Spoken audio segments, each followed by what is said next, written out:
이사야 5장 24절입니다. 이로 말미암아 불꽃이 구루터기를 삼킨 같이 마른 풀이 불 속에 떨어진 같이 그들의 뿌리가 썩겠고 꽃이 티끌처럼 날리리니 그들이 만군의 여호와의 율법을 버리며 이스라엘의 거룩하신 이의 말씀을 멸시하였음이라. 제가 중국에서 선교할 때 어떤 목사님께서 이사야서를 강의하신다 그래가지고 많이 기대를 했었는데, 그분이 무려 10일 동안 이사야서를 3장 정도 하고서 마치시더라고요. 그래서 참 어떻게 준비를 저렇게 해오셨지? 좀 너무한다, 그런 생각을 했었는데요. 제가 이사야서를 직접 묵상하면서 준비하다 보니까 그때 그 목사님께서 왜 그러셨는지 이해가 가고 갑자기 좀 죄송한 생각이 들었습니다. 제가 이사야서를 처음 시작했을 때 이사야서 66장이 신구약 성경 66권을 함축시켜 놓은 책이라고 한 것 같이 그 한 절 한 절마다 가지고 있는 의미가 굉장히 많더라고요. 오늘 본문을 준비하기 시작했을 때에는 5장을 마무리하려고 했는데 준비하다 보니 또 24절만 하게 되었습니다. 제24절 다시 읽겠습니다. 이로 말미암아 불꽃이 구루터기를 삼킨 같이 마른 풀이 불 속에 떨어진 같이 그들의 뿌리가 썩겠고 꽃이 티끌처럼 날리리니 그들이 만군의 여호와의 율법을 버리며 이스라엘의 거룩하신 이의 말씀을 멸시하였습니다. 여기서 이로 말미암아라는 것은 그러므로랑 같은 의미입니다. 앞에 나온 남유다 백성들의 6가지 화를 당할 죄악의 결과로 말미암음으로 그런 의미입니다. 그들이 받을 심판은 마치 불꽃이 구루터기를 삼키는 것처럼 자치도 찾을 수 없을 만큼 철저한 심판이 임할 것이고, 마른 풀이 불 속에 떨어진 같이 순식간에 그 일을 당하게 될 것을 나타내고 있어요.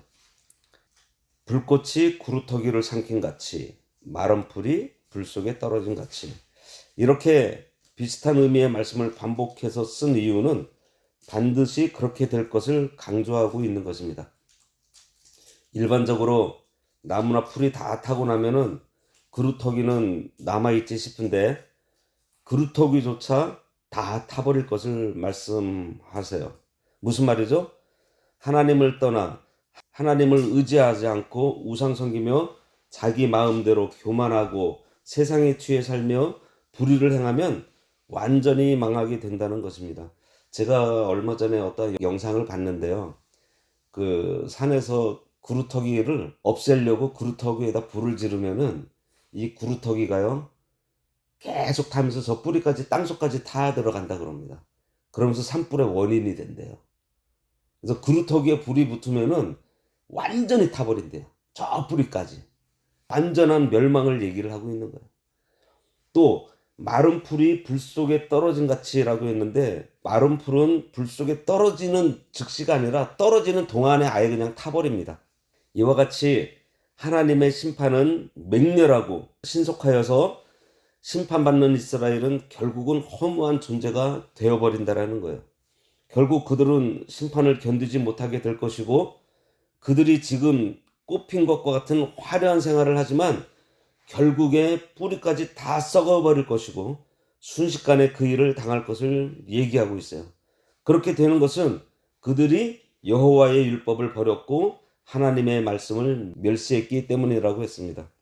하나님의 백성이 율법을 지키지 않고 하나님의 말씀을 가볍게 여기니 그들의 생각이 진리와 반대로 하게 되고 세상에 휩쓸려 세상에 도취되어 살아가니 하나님께서 그들을 채찍으로 때리시겠다라는 거예요. 하나님께서 불꽃으로 사르는데 누가 남아날 자가 있겠어요? 그리고 그들의 뿌리가 썩겠고 꽃이 티끌처럼 날린다 그랬습니다. 그들의 뿌리가 썩겠고 티끌처럼 날린다는 것은 식물에서 뿌리는 보이지 않는 생명력이고 꽃은 보이는 아름다움을 뜻한다고 볼 때 이 비유는 남유다의 외적인 모든 영화가 사라지는 것은 물론이고 그 내적 생명까지도 끊어질 것을 나타낸 것이라고 볼 수 있어요. 뿌리는 근본인데 그들의 근본은 흔들리고 꽃은 그들의 영화인데 그 영화가 아무것도 아닌 양 초계같이 날아가 버린다라는 거예요. 그 이유가 그들의 만군의 여호와의 율법을 버렸고 이스라엘의 거룩하신 하나님의 말씀을 멸시했기 때문입니다. 물론 유다의 뿌리는 궁극적으로 완전히 뽑히지 않았어요. 우리가 다음 장 6장으로 넘어가면 오히려 그 구루터기가 남아서 그 뿌리를 통해서 메시아, 구원자 예수 그리스도께서 오실 것을 얘기하고 있습니다. 그런데 본문에서 뿌리가 썩을 것이라고 얘기하고 있는 것은 모든 개인 또는 이스라엘 민족의 완전한 멸망을 얘기를 하는 것이 아니고 유다 왕국이 징계를 받아서 바벨론에 의해서 멸망당하게 될 것을 나타내기 위한 거라고 우리가 볼 수 있습니다. 그들이 만군의 여호와의 율법을 버렸다 그랬어요. 이것은 남유다의 죄의 근원을 밝혀주는 구절로 결코 그들의 죄가 그들의 실수나 우연으로 된 것이 아니라는 거예요. 하나님의 백성으로서의 삶의 기준인 율법을 버리고 하나님의 말씀을 무시하며 스스로 세상의 규례를 따르는 죄악된 삶을 산 결과 하나님의 심판을 받게 되었다는 것입니다. 이것을 통해 우리는 모든 죄의 근원이 어디에 있다? 하나님의 말씀을 떠나는 데서 비롯된다는 사실을 우리가 알 수 있습니다. 우리가 믿음으로 하나님을 의지하며 말씀을 거울로 삼아서 진리대로 살기를 구할 때에 진실되게 우리가 살 수가 있어요. 그리고 하나님께서 우리가 이 세상에 살아갈 때 수없이 많은 복의 은혜를 주셨는데 하나님께서 주시는 복은 사람을 부하게 하고 근심을 겸하여 주지 않는다고 잠언 10장 22절에 되어 있습니다. 여호와께서 주시는 복은 사람을 부하게 하고 근심을 겸하여 주지 아니하시느니라. 그러나 우리 인생은 물질을 의지하고 있어요. 하나님께서 주신 것을 의지하고 있다는 것입니다. 자기를 의지하고 세상을 의지하면서 세상에 정신이 다 빠지면 자기들 생각에는 깊이 묻어 놓았다라고 싶은 그 구루터기까지도 다 태워버린다고, 다 썩게 하신다고 했으니 숨겨 놓았던 것까지도 다 날아가 버린다라는 거예요. 그렇게 든든해 보이던 뿌리도 썩고 아름답던 것도 다 날아가 버리게 된다는 것입니다. 만군의 여호와의 율법을 버린 결과가 이렇다라는 거예요. 만군의 여호와는 전능하신 하나님이시고 약속을 반드시 지키시는 분이십니다. 그리고 그 약속은 구약에서 율법으로 나타내 주셨는데 흔히 율법 그러면은 많은 사람들이 좀 잘못 생각하는 경우가 있습니다. 법이라는 말 자체가 부담스럽게 하는 것 같아서인지 오해들을 많이 해요. 이거는 해야 되고 무엇은 하지 말아야 되고 이러한 것이 율법인 줄 알고 율법은 생각만 해도 유쾌하지 못하다고 생각하는데 율법의 목적은 그런 것이 아닙니다. 율법은 마치 표지판 같은 거예요. 이곳은 위험하니 가까이 가지 마시오라는 표지판, 또 어느 곳으로 가야 목적지에 도착한다는 것을 알리는 표지판 같은 것입니다. 가지 말라는 위험한 것으로 사람이 가다가 떨어지거나 사고가 나면 안 되니 안전을 지키라고 가지 못하도록 금지하는 것이고 바른 길로 가도록 안내를 하는 거예요. 그러니까 율법은 우리의 안전을 위한 울타리도 되고 이정표인 것입니다. 그 때문에 율법은 하나님의 은혜이고 사랑인 거예요. 많은 사람들이 잘못 생각해서 예수 믿는 것이 힘들다라고 생각들을 하는데 무엇도 하면 안 되고 무엇을 해야 되고 막 그런 것들만 생각하고 있는 분들이 간혹 있습니다. 왜 그렇게 되었을까요? 그들이 하나님의 말씀에 대한 잘못된 인식으로 부담을 가졌기 때문에. 우리가 신명기서를 통해서도요, 신명기 십계명을 딱 얘기를 하고서요, 그 다음부터 거의 5장 정도를 뭐를 얘기를 하냐면은 하나님을 사랑하라는 말씀이 있습니다. 그러고 나서 이제 그 율법의 해석들이 쭉 나오는데요. 이 하나님의 말씀을 우리가 볼 때, 요거를 지켜야 된다. 이건 하면 되고, 이거는 안 해야 되고, 거기에 우리가 그 어떠한 행위에 우리가 그 집중을 하는 것이 아니라 이 말씀이 갖고 있는 그 의미를 알아야 돼요. 그래서 예를 들면은 하나님께서 도둑질하지 말라 그랬습니다. 이것은 결국은 뭐를 얘기를 하는 건가 하면은 형제를 도우라는 말이에요. 에베소서 4장 28절에 이런 말씀이 있어요. 도둑질하는 자는 다시 도둑질하지 말고 돌이켜 가난한 자에게 구제할 수 있도록 자기 손으로 수고하여 선한 일을 하라. 도적질하여 재물을 얻게 되면은 이것이 쉽게 얻어짐으로 해서 이게 오히려 이게 만족하기보다도 더욱 갈증을 느끼고 고파져서 계속 도둑질을 하게 된다 그럽니다. 하나님께서는 우리로 덕이 되게 하시려고 도둑질하는 자는 그 행실을 버리고 열심히 일해서 오히려 형제를 돕는 자가 되라고 했어요. 이 율법은요, 우리가 예수 믿기 전에 어떠한 역할을 하는가 하면은 자신을 비추어 보게 함으로 해서 자기가 죄인인 것을 깨달아 하나님께로 돌아가도록 합니다. 그러니 율법은 우리로 죄를 깨닫게 해서 하나님 앞에 회개하고 하나님께로 돌아가게 하기 위해서 주신 것이 율법이에요.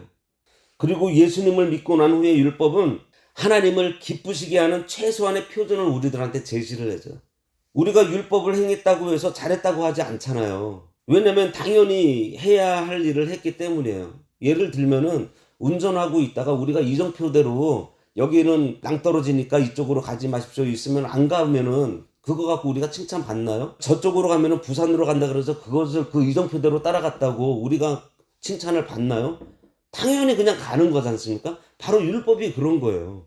그래서 우리는 이 율법 이상의 사람이 돼야 돼요. 예수님께서도 율법 이상의 말씀을 많이 해주셨어요. 간음에 대해서도 음욕을 품는 자가 간음했다 그랬고, 남의 것을 욕심을 내는 사람도 도둑질한 자라 그랬고, 제자들이 예수님에게 나에게 잘못한 사람을 7번 용서해주면 되겠냐고 물었을 때 예수는 뭐라고 그랬어요?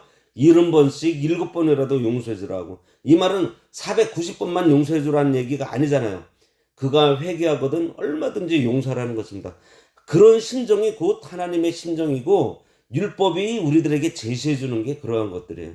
하나님께서는 회개하는 자를 용서하시는데 어떻게 해주시냐면요, 이전에 우리가 잘못했던 거요 기억하지 않아 주세요. 싹 잊어주십니다. 하나님께서 그런 용서를 우리들에게 해주셨는데 우리도 그러한 용서를 하라는 거예요. 이스라엘이 광야를 지날 때 그들의 발밑에는 돌도 많았고 그 돌 밑에는 전갈과 불뱀이 있었지만 그들이 하나님을 의지하고 하나님의 말씀을 순종했을 때에는 그 뱀들이 물지 않았습니다. 그러나 그들이 하나님을 대적하고 하나님의 말씀에 불순종할 때에는 그 뱀들이 올라와서 물었어요. 예수님을 반석이라고 했는데 이 반석을 우리가 의지하면은 든든하게 우리가 세워지지만 그 반석에 우리가 부딪히면은 부딪히는 자가 상한다 그랬습니다. 마찬가지로 말씀인 율법을 우리가 의지하며 순종할 때에는 우리가 든든하게 서게 되지만 내가 가진 지식이나 물질도 그 위에 세워지면은 또 무너지지 않아요. 이게 무슨 얘기인가 하면은 하나님의 율법을 의지해서 순종할 때 우리가 든든하게 세워지는 것처럼 내가 가진 지식이나 물질도 바로 예수 그리스도 위에 세워지면은 무너지지 않는다라는 거예요. 그런데 이스라엘은 율법을 버리고 멸시했습니다. 하나님의 말씀을 존중히 여겨야 돼요. 이 존중에서 이 중자는 무거울 중자입니다. 무겁게 여기는 거예요. 존자는 높이는 것입니다. 받드는 거예요. 받들면서 무겁게 엄중하게 여기는 거예요. 우리가 하나님의 말씀을 믿지 않아도요, 이 말씀은 반드시 이루어져요. 성경은 구약, 옛 언약, 신약, 새 언약이라고 했습니다. 즉 약속의 말씀이에요. 그리고 이 약속은 반드시 이루어집니다. 이 약속은 하나님과 우리가 쌍방이한 약속이 아니에요. 하나님께서 일방적으로 우리들에게 하신 약속이에요. 전능하시고 변함없으시고 참이시며 진실하신 하나님께서 우리들에게 하신 약속이에요. 그래서 반드시 이루십니다. 우리가 하나님의 말씀을 믿음으로 순종하면 말씀이 내 삶을 통해서 역사하고 이루어져요. 그러나 그 말씀을 버리고 멸시하고 가볍게 여기면 앞에서 언급한 심판을 피하지 못하게 됩니다. 그러니 하나님의 말씀을 존중히 여기고 순종해야 돼요. 어느 큰 교회에서는 이렇게 하는데, 그래도 개혁주의 보수교단에서는 이렇게 하는데, 우리도 그것을 따라하자가 아니라 하나님의 말씀에 뭐라고 하는지가 중요합니다. 우리는 다른 무엇이 아닌 하나님의 말씀을 존중히 여기고 의지하며 순종해야겠습니다. 오늘 이스라엘이 여호와의 율법을 버리고 이 거룩하신 하나님의 말씀을 멸시한다라는 건요, 가볍게 여긴다라는 거예요. 소홀히 여긴다라는 것입니다. 그렇게 함으로 인해서 저 뿌리까지 아주 극렬한 심판을 받는데, 그게 어떻게 신속하게 그런 심판을 받는다는 말씀을 배웠습니다. 내일은 하나님께서 노를 바라시고 그들을 치실 것인데 어떠한 방법으로 치실 것인지 거기에 대해서 보도록 하겠습니다. 기도하겠습니다. 하나님 아버지, 이스라엘이 여호와의 율법을 버리고 하나님의 말씀을 멸시하여 세상 것을 더 귀히 여기고 또 세상 법을 따라다니며 세상에 취해 살 때에 하나님의 불꽃으로 루터기까지 태워버리고 마른 풀같이 신속하게 태워버릴 것과 뿌리까지 썩어 그동안 누리던 그런 영화도 다 제하여 버리신다고 하셨사온데, 저희들 하나님의 말씀을 떠나고 멸시하는 자리에 서지 않도록 하여 주셔서 우리가 늘 하나님의 말씀을 존중하고 그 말씀 위에 굳게 서서 하나님의 말씀대로 살아가며 세워지는 저희들 되도록 인도하여 주시옵소서. 예수님의 이름으로 기도드리옵나이다. 아멘. 하늘에 계신 우리 아버지여, 이름이 거룩히 여김을 받으시오며 나라가 임하시오며 뜻이 하늘에서 이루어진 것 같이 땅에서도 이루어지이다. 오늘날 우리에게 일용할 양식을 주옵시고 우리가 우리에게 죄 지은 자를 사하여 준 것 같이 우리 죄를 사하여 주옵시고 우리를 시험에 들게 하지 마옵시고 다만 악에서 구하옵소서. 대개 나라와 권세와 영광이 아버지께 영원히 있사옵나이다. 아멘.